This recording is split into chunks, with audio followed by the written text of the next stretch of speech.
Hi, I'm Anna. And I'm Ben. We're Autosave. Welcome to our channel. Today we're watching Demon Slayer Season 3, Episode 7. I am super excited. Me too. I don't think that Hantengu's dead.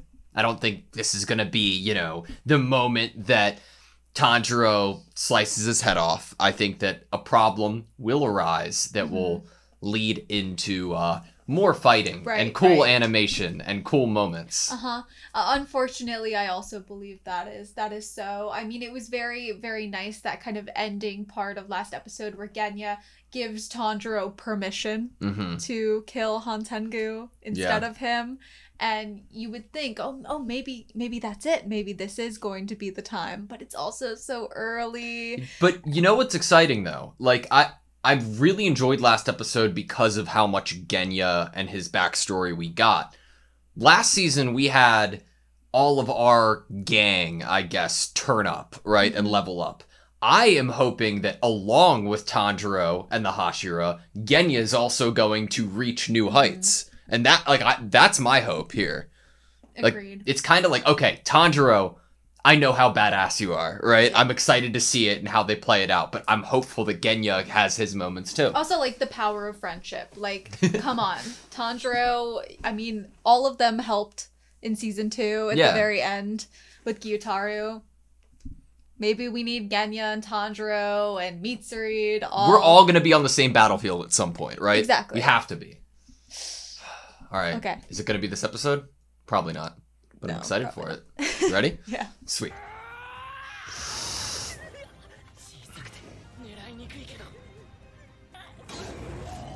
There you go.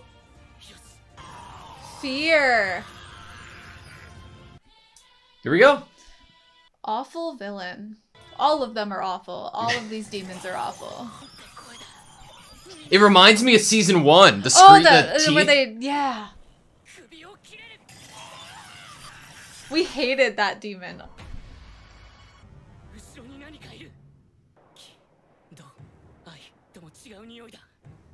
Another?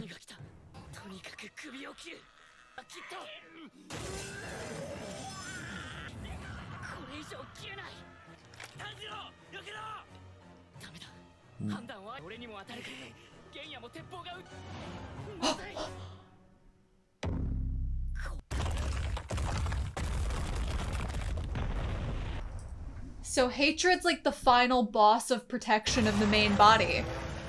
That's from the intro. Mitsuri! Right? Mitsuri! Yeah. Mitsuri's coming in.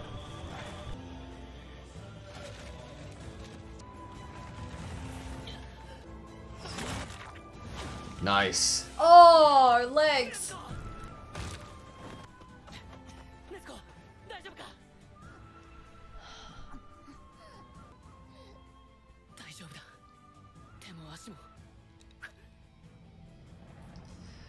I don't think we've ever heard music like this in Demon Slayer.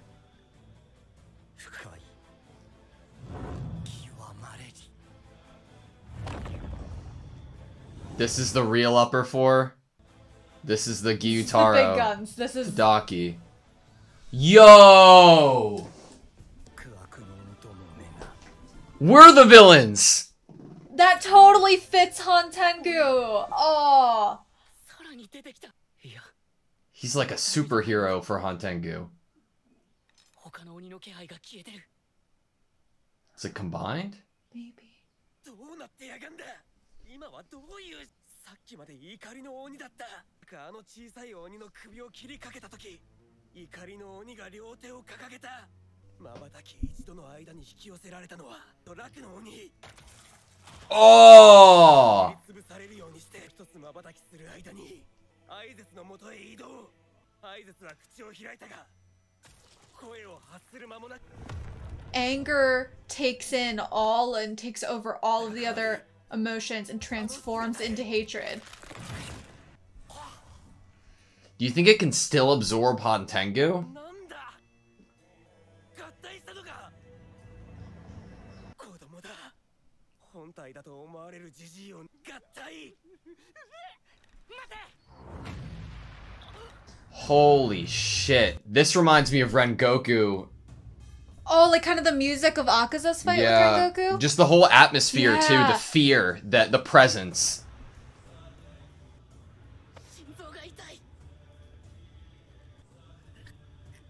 You gotta push past it somehow.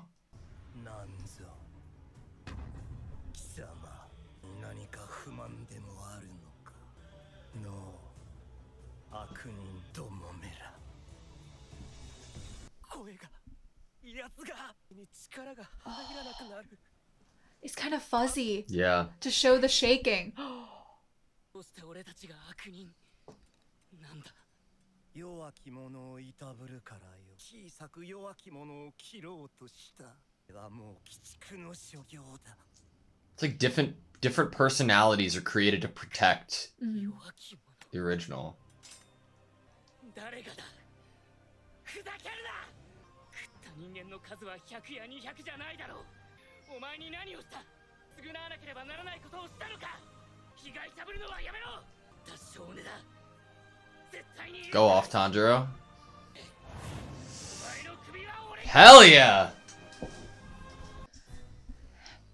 And if Mitsuri comes in, the love Hashira versus the hatred demon. That would be good. Oh, I love it. Jesus, this music. 全く動けない。言うことはそれだけか。お前の首は俺が切る。 貴様の身内でもいたろか。いや、貴様に関係なかろう。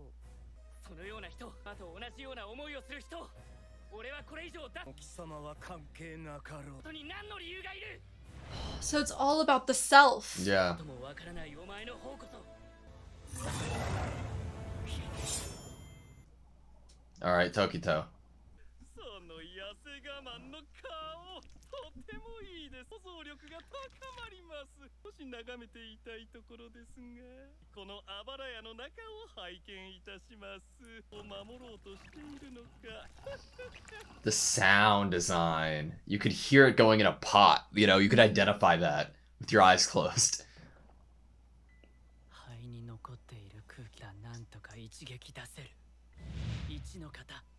水天糖ガスミ。 月技でも破れない。終わった。親方様、俺は死ぬから、せめて二人柱を頼みます。どうしてそう思うんだ。どうしてそう思うんだ。気のことなんて誰にもわからないのに。炭治郎にはこんなこと言われてない。 He represents someone from his past, from his memories. Yeah.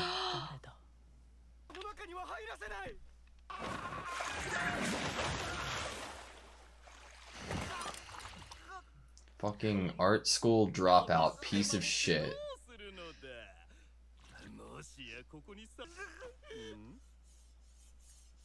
Hakanesuka.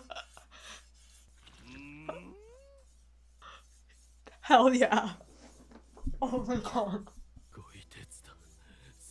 It's like he doesn't even realize there's a demon in the doorway. He's just so into this.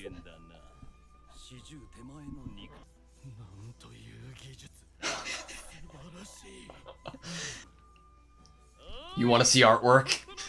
Show him true artwork. Talking to Da Vinci, motherfucker.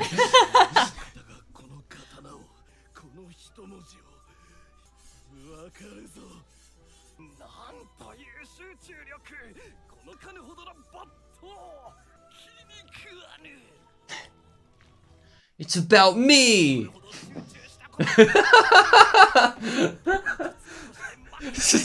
are! You are! That's an artist at work right there! He doesn't even care, bro!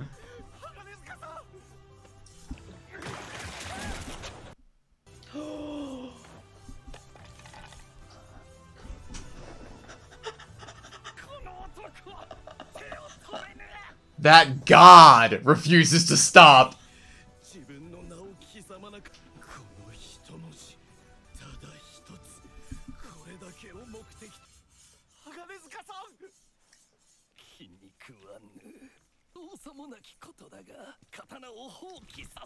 Ooh. Impossible! 死ぬ空気が尽きた自分の終わりを自分で決めたらダメだ君からそんなこと言われてないよ必ず誰かが助けてくれる結局人任せなの一番ダメだろそんなのできることなんてほんのこれっぽっちだよ力を合わせて頑張るんだ誰も僕を助けられないがもっとちゃんとしなきゃいけなかったのに自分の力を過大評価していたんだ柱だからって大丈夫だよいくつも間違えたから僕は死ぬんだよ時藤さん頑張って絶対助からこれグニグニして気持ち悪いのに君が切れるはずないなんかよりも優先すべきことがあるだろう王座を守れせめて持てるだけ刀を持って逃げろ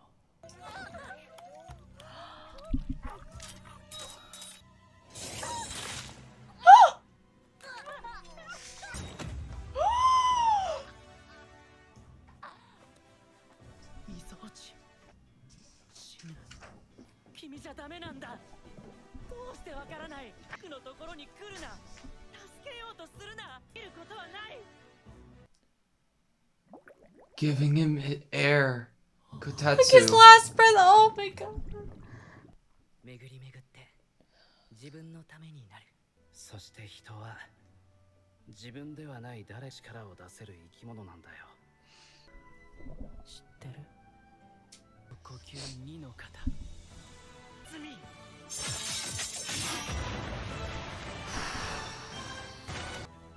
思い出したよ炭治郎僕の父は Same eyes. Oh, cause similar family tree, right? Yeah.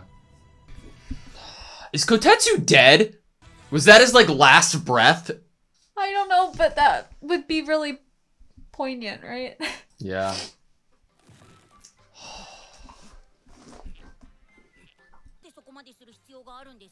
For Tanjiro's sake.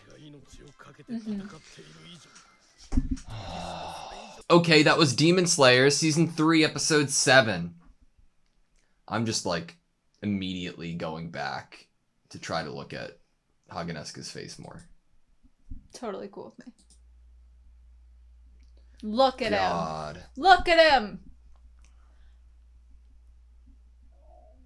I get why he wears the mask. It's similar to Inosuke.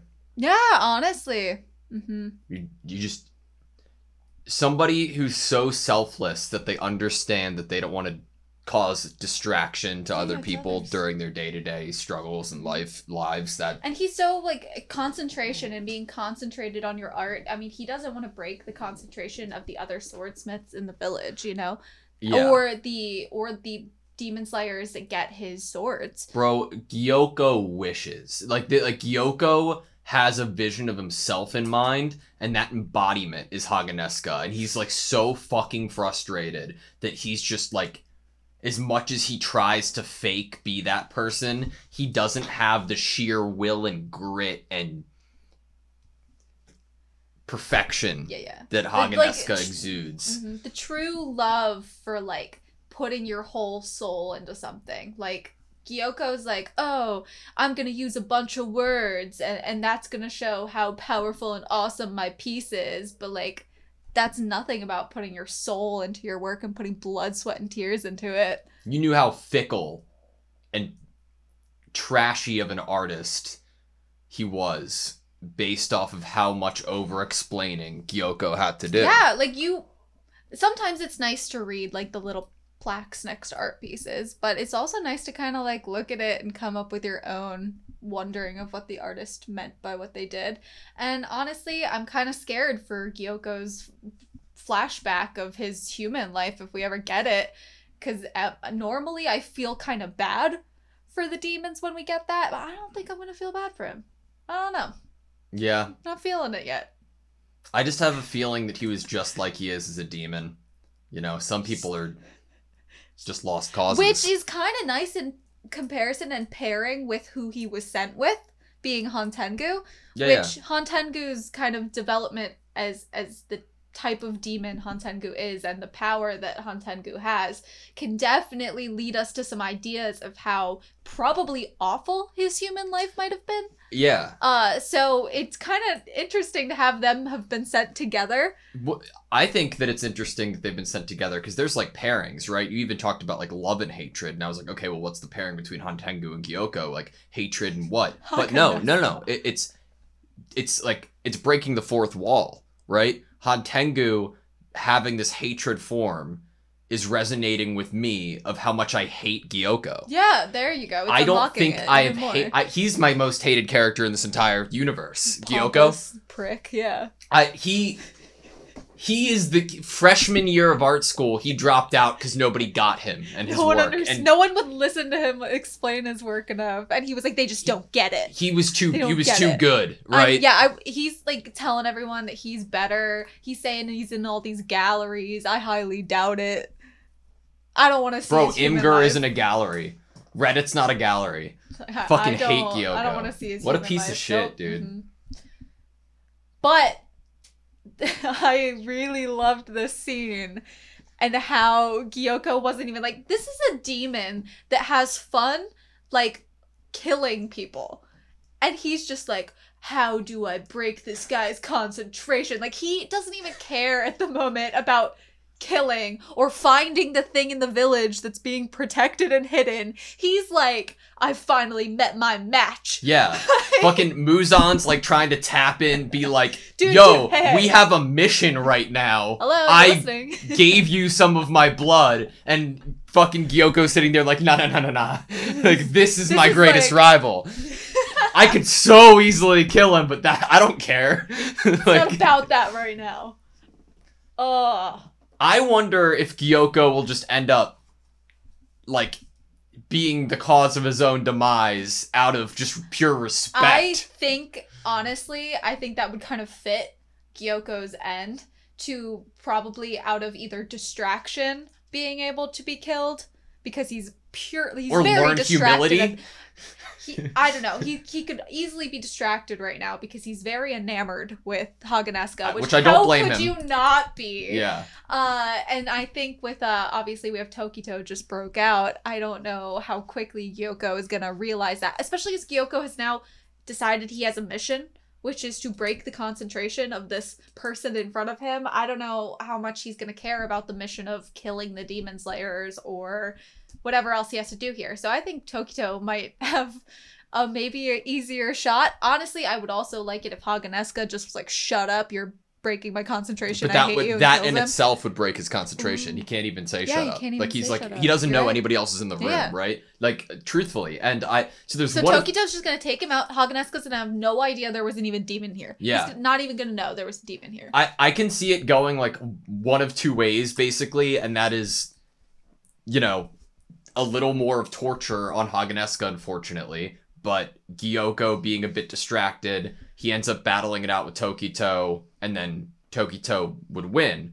Or Gyoko and the rest of the demons that he controls will all start flooding to the shack out of pure, like, admiration, and then they will all carry Haganeska with the sword to Tanjiro so that they can, have the honor of being slayed by such beautiful craftsmanship. If you were really enamored by an artist's, like, the making of the piece, you know, some artists actually like show their process, and that's actually some of the most interesting things you can look at as an artist's process. So maybe I like that. Maybe they're like, we want to see it in action now that we saw this beautiful piece be created. Use it on me. Of like soul. Honestly, Gyoko might be like, kill me with that beautiful sword or whatever. Now we're just giving him too much credit. He wouldn't be. If we did go down that road though, it'd be more like, psh, your art's not that good. You couldn't even kill me by slicing me with it. And then it just slices through him like butter. And then, like, as he starts to realize who he was as a human again, there's, like, a single tear. Yeah. And he's like, that sword was beautiful. Yeah. I don't know. I did have a question about Tokito in this place. Yeah? Yeah. What was that? Well, I want to hear what you were thinking. I don't know. Is it a separate... They can go anywhere. Part of the show. Okay. My question, because you kind of said it, is, so who gets the sword? It's Tanjiro's. I know, but or is going to use it next? Because the only reason I'm posing that question is Tokito's right there and his sword is all banged up. As long as Haganeska's alive, I don't see Haganeska letting Tokito use it. Fair. So, I mean, I'm sure he has some other swords in his shack that he could just... It makes me think of how Tokito was just like, just grab all the swords and run. Yeah. I don't know how far to read into Kotetsu's last breath thing, because it would... On one hand, like, fuck no, I don't want Kotetsu to die. But on the other hand, like, the narrative of him giving his last breath to Tokito in turn of Tokito helping him out earlier would be like... Does it lessen the power of it? I don't think so. Personally. It's a big... I mean, you don't know if you're gonna die. And to Kotetsu, he could be thinking, like, if this is... I need to give it to him so he could save everyone, you know? Or I'm just so focused on saving this person. So it probably doesn't matter at all if he was alive, like, in terms of, like, the power of this moment that happened. I don't feel like Kotetsu needs to be dead. I agree with you. To keep that this moment was powerful at all. Yep. So I'm going to hope that he's alive. Yeah. I do think that the sword Haganeska is working on will be the thing that inevitably will be sharp enough to cut off Hantengu's small head. Because I doubt if they defeat Hatred that it's going to be over. He's literally protecting the main body, the fear. And I think you're going to have to cut through that tiny little head. Hatred's such an interesting perspective. Like, at first I was like, okay, he's like a superhero to these other versions of himself, right? Like, he's coming in like, you villains. No, don't suck me in. Yeah. But, like, through his dialogue, it seemed more specifically about, like, you can have those feelings of protection and, like, you know, oh, you're a villain and, like, you have the right to those as long as somebody that you personally know is involved. Mm-hmm. And if they aren't involved, then you shouldn't have any connection to it. I like that thought, because when you think about Hantengu and what we can kind of possibly surmise of what Hantengu was like in life, there's definitely this idea that you can get of, like, self-preservation. I think the idea of only focusing on the things that are in your proximity and, like, your immediate proximity, the things that you care about, that why would you ever extend yourself further for, like, something separate from protecting yourself and the things that you love. I mean, it shows a different type of person to do something like the Demon Slayers and Tanjiro do. I liked that, like, so there's a step, right? There's, like, a difference of level between regular Demon Slayers and Hashira, of course, but it's shown to me as, like, it shows itself to me the most when they're faced with an upper rank. Because in terms of every single person just stop, like, they're too scared to move, right? Because of the, like, intensity of the atmosphere of it was like this he was villain clutching their heart. Yeah. But the one thing about Hashira is that in every case we've seen it so far, obviously Rengoku's a great example of it in terms of Akaza and not giving up, set your heart ablaze. But even Tengen, like, he talked so much shit to Daki and was like, you're not who I'm looking for, stop crying, you're not strong. And then, sure, Gyutaro, he was like, this guy's strong, this isn't gonna be easy. But there wasn't that semblance of fear. And I was worried here because I'm like, okay, we want Tanjiro to become a Hashira. We want him to become stronger. What will push him past that fear point to get closer to where a Hashira is mentally when facing somebody this strong? And I love that being the reason. There's actual, like, dialogue and talking through it. And it's a motivation based off of this other demon's... And what do we have kind of partnered with that same idea in this episode is Muichiro kind of talking to himself about how he should have been stronger because he's the Hashira and he made some mistakes. Yeah. We were just saying, like, Rengoku and Tengen, there was this confidence there. There was this lack of, like, showing fear. And it's almost this, like, step that if they were facing this hatred demon right now, they probably wouldn't be shaking the same way Genya, Nezuko, and Tanjiro are, and having this inability to really push out words, and Genya's gun's getting heavy.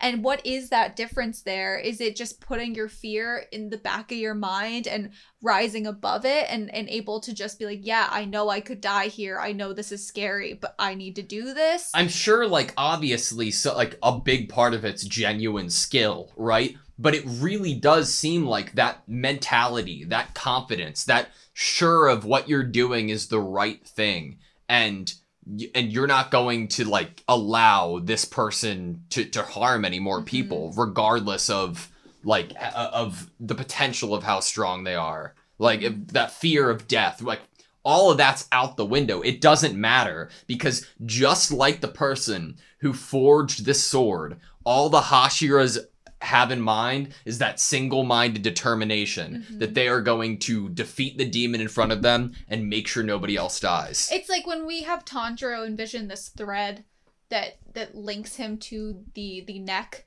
to be able to slice the head off the demons. It's like they have that in themselves of like a permanent, like a determination that no, this, like, almost like how Gyoko right now is so concentrated on Haganeska, and Haganeska is so concentrated on the sword. Yeah. There's like this wanting to pour your whole soul right now and push past all your boundaries, push past it all in order to achieve this one goal and fight this one thing in front of you. Yeah, it reminds me mostly last season to when Tanjiro wasn't breathing in fighting Daki. Yeah. Like, it was just that, like, eyes wide open.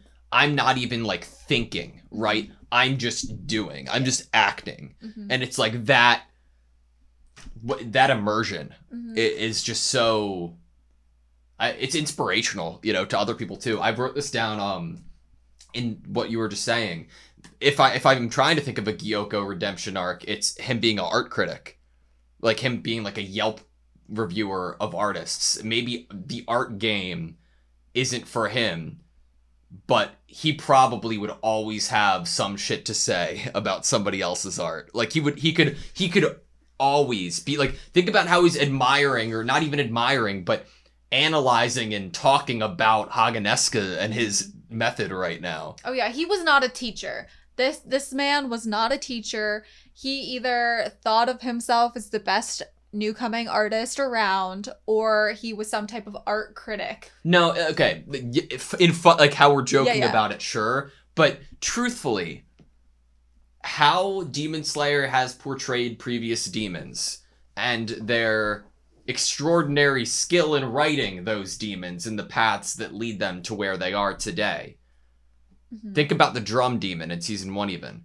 What horrifying, tragic backstory would make you feel for Gyoko, or make him end up to be the person he is today? Is it just nobody ever wants to acknowledge anything he's done in life, and that's put him down this path? No one remembers him. I don't know. Creating so much. He's overcompensating. Always being rejected at every turn, and he put his whole soul and everything into his art, and his art was disrespected, and no one ever appreciated it, and it was everything he put himself into, everything he threw himself into, to the point that he probably even forgot to eat.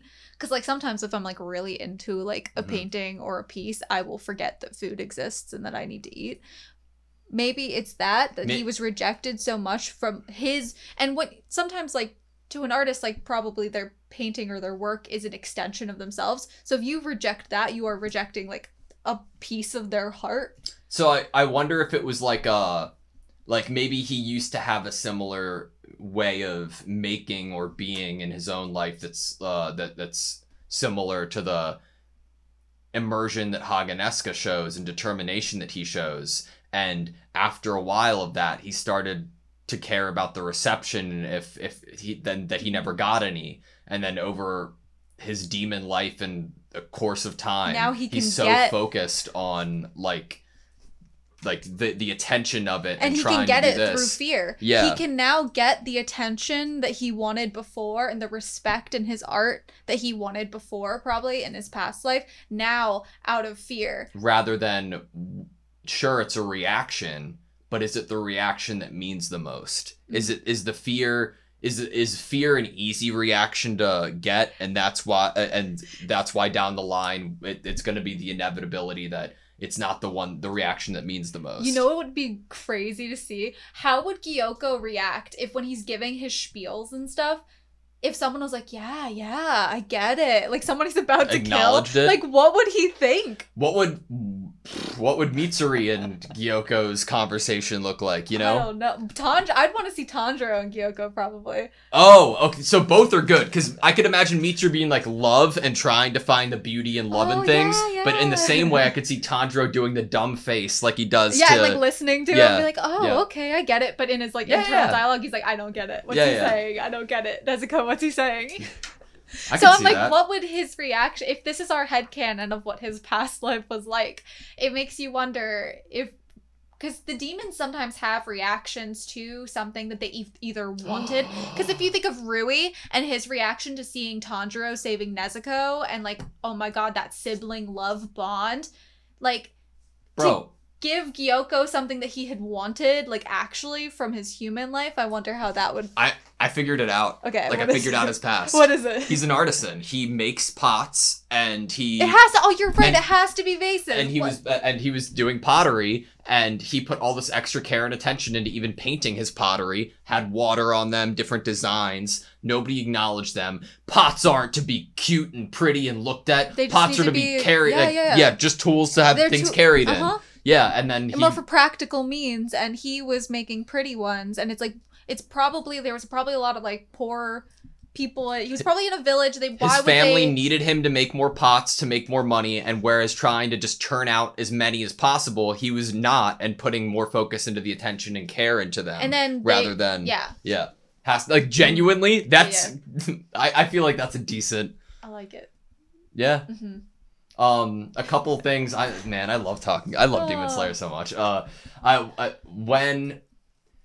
When we got Kotetsu pushing his hands onto the water vase that Tokito was in, there was really cool, like, just shadow on Kotetsu's hand. The whole water effect is nice with this vase that he's and like in. When the knife was trying to go through it. I love that. I mean, even when Tokito was poking his own sword out.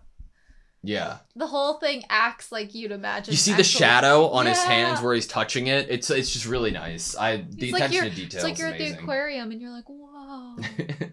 Except this is a lot scarier and sadder, and you think the person inside the tank is about to die. It'd be like the aquarium if there wasn't glass, but instead of glass, it was some like plastic or like a water bed, like a plastic type thing. Bubble water bed that you could see through into the tank. Yeah, which they might create someday.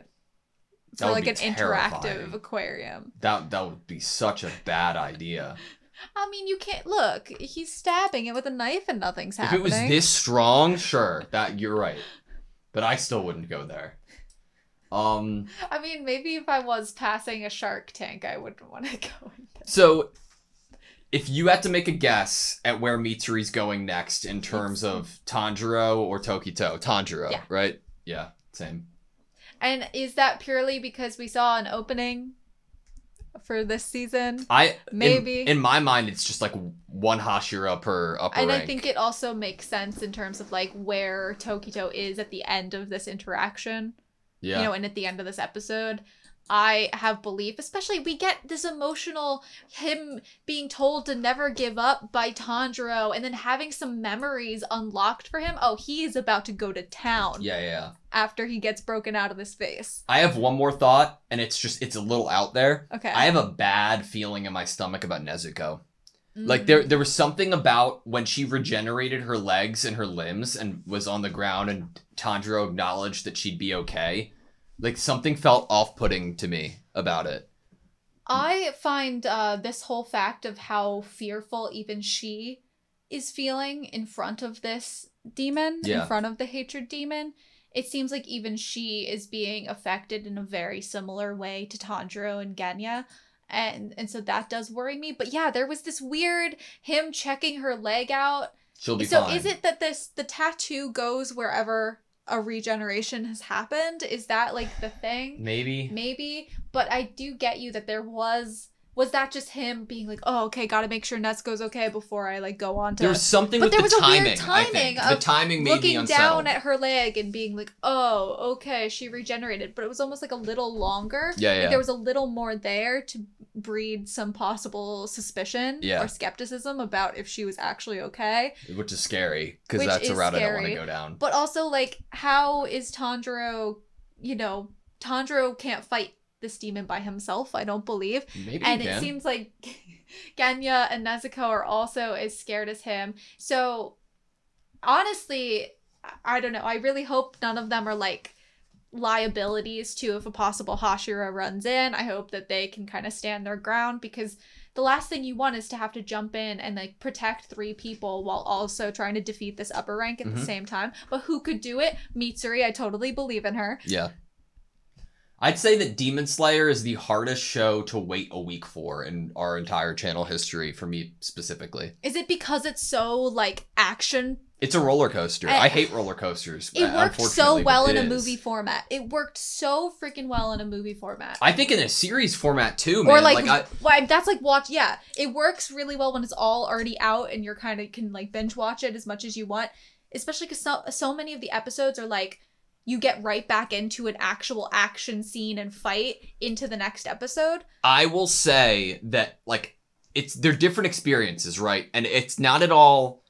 It never is a detriment that it's week to week in Demon Slayer, and that in itself is something to be praised.